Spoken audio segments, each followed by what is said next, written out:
So I started off, as I think so many young women do.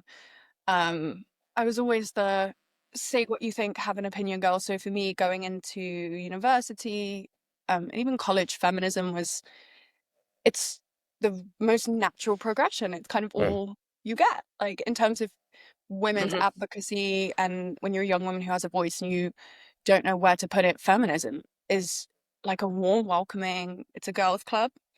Once mhm, you come in, it's like so reassuring. And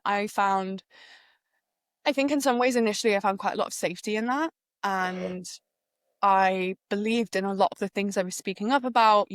At the end of the day, what I care about is equality. And my understanding of feminism was that that's what that was.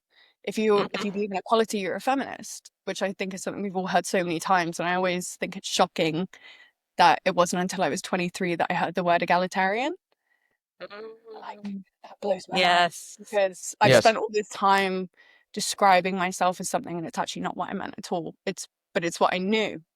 So Mhm. credits feminism. They've done a fantastic job with branding, and yeah, it was the Yeah. most attractive choice. And then throughout that journey, I went from being, I would say, perhaps quite a radical feminist. Um, When you say radical feminist, can you just describe a little bit more what that looked like? Like, what were some of the things you were doing? How did that play hmm. out? So I would say a radical feminist. I said some of the less nice things that a lot of the feminist ideology kind of hinges on, a lot of stuff about patriarchy, which perhaps to many people doesn't seem very radical.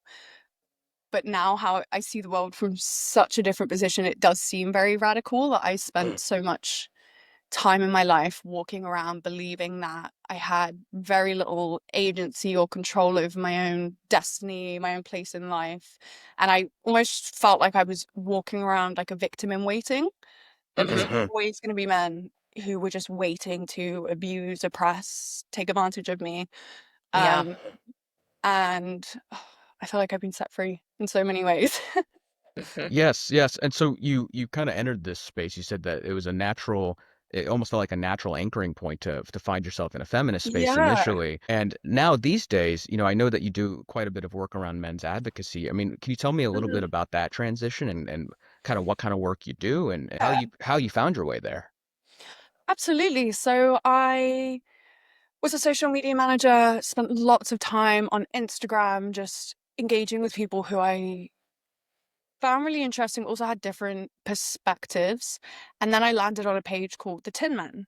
Mm, And that was kind of like a really special catalyst for this journey because all of a sudden I had spent so much time talking about women, violence against women, that somewhat embarrassingly, I had never taken the time to even consider men.